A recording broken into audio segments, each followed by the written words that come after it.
Welcome back. The 2022 census has revealed the huge strides that have been made in providing South African households with internet services. Between 2011 and 2022, there was over a 40% reduction in the proportion of households that did not have access to internet services. In 2011, 64.8% of households did not have access to internet services, and in 2022, that decreased to 21.1%. This means that 78.9% of households have access to internet services, even though a small proportion of these, only 13.3%, have a home with an internet connection in their dwelling, according to the most recent census data. To unpack this for us, we have invited journalist, media analyst and World Wide Worx CEO Arthur Goldstuck, who joins us now virtually. Arthur, a very good morning. Thank you so much for joining us. Welcome. Good morning, Simpiwe. Good to be with you. It's an absolute pleasure having you join us this morning, Arthur. Now, what do you make of the revelation by the 2022 census that huge strides have been made in providing South African households with internet services? You used the right word in unpack. You have to unpack it to understand what's really happened. Yeah. And the key to this massive growth is not because government has rolled out infrastructure or services, but rather because mobile phone penetration, and in particular smartphone penetration, has grown so dramatically. Because when you unpack that data, you find that the proportion of households that have a cell phone that can access the internet has gone up from 16% in 2011 to 60% in 2022. And we all know that smartphone penetration, smartphone use has grown dramatically. And every smartphone is, in fact, an internet access device. So you suddenly have 60% of the population with access to the internet on a smartphone. But bear in mind, access doesn't mean use. And the minister, in fact, said, the Minister of Communications actually stated that it's really now about making the access affordable. And it's the first time government has actually acknowledged that there's a difference between access and affordable access. So that 60%, yes, they have access, but might not be affordable access. So when we think 21% have no access to the internet, in reality, it's far higher than that because of those who can't afford the access that they have. Right.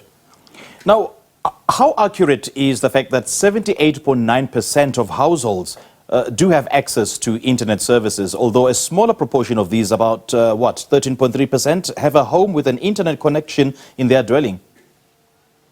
Well, that second statistic is the real statistic. Only 13% have true high-speed internet access in their homes. The rest are depending on their smartphones. A small proportion have access from elsewhere.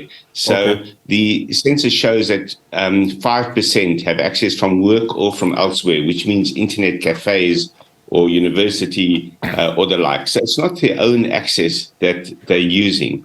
And that percentage has actually gone down from 2011 when it was something like 10%. So it's fallen quite significantly, mostly because of the growth in home internet access. So home internet access, in other words, a connection in the home, has gone up from 8.6 to 13.3%, so about a 5% growth. And access from work and elsewhere has fallen by 5%. But those are tiny numbers. And it's got to be understood that those are the only people who have what you might call guaranteed and affordable access. The rest have access when they can afford it, when they have the airtime, when they have the disposable income. And that's 60%, in fact, 65% of the population, when you include those who say they have access from elsewhere. So 2/3 of the population probably have the internet on their smartphones, but they're challenged in their ability to make full use of it. A very interesting point you made there when you talk of, the guaranteed or affordable access. I mean, it leads to my next question of one of the targets of SA Connect was to get 80% of the populace connected to the internet within 3 years. Do you, in your opinion, think that this is achievable? It will be achieved if you look at the definitions of access, and that's the real problem with that target. And in fact, way back when they first published the National Broadband Plan when they said that they were targeting universal access by, I think it was by 2020. They defined it as being within 2 kilometers of an internet access point, which is absurd because based on that definition, they had already reached the target. And you have a similar situation now where based on the definition of internet access, they are pretty much at the target. In fact, within the next year, they'll reach that target. But it's not a real target. The real target has to be being able to afford internet access. And in fact, the idea of people having a quota of free internet access as part of their accounts is still an important one for those living in poverty, those who don't have fixed incomes and the like, because even though the cost of internet access of data on phones has come down dramatically in the last 10 years, it is still too expensive for a large proportion of the population. So SA Connect needs to really redefine its targets, because what it's done is it's set very low-hanging fruit, and it's pretty much reached that low-hanging fruit, but it's not real for most of the population. And the government has stated that it will be allocating about 3 billion rand over the 2023-2024 and the 2024-2025 financial years towards this goal. Does this include people in the rural areas with little or no access to the internet? It doesn't really bring access to the individual in their homes. It is designed to connect schools, clinics, and the like, which is an important target. It is an important budget. In fact, as the Minister said, it's probably not enough to reach all of those kind of facilities. But it's not designed to reach the ordinary individual sitting in a rural home. And it needs far more than that. It needs close cooperation with the private sector. It needs close cooperation with the mobile operators and with internet service providers. For government by itself to set a target like that and to budget for its own rollout is not going to achieve the target of reaching the population.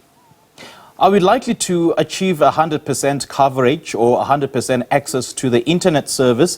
And if not, could that be hindered by infrastructural challenges or the topography or geographical issues, especially in the far-flung areas, or could it have to do with issues of affordability? It's both. And in fact, in some areas, it's impossible to bring physical on-the-ground access to the internet to certain rural areas challenged by topography and geography, as you say. But there are solutions to that. And among those solutions are things like Elon Musk's Starlink network, which has been blocked in South Africa because of the insistence on local ownership. When you have those kind of barriers to access, you're creating artificial limitations to the ability to reach the whole population. So government's own policy, in fact, prevents 100% coverage. All right, Arthur Goldstuck, great chatting to you. Thank you so much for shedding light into these issues. We do appreciate your time. Thank you. Thank you. Well, that was journalist, media analyst, and the World Wide Worx CEO, Arthur Goldstuck, unpacking the strides made in providing South African households with internet services.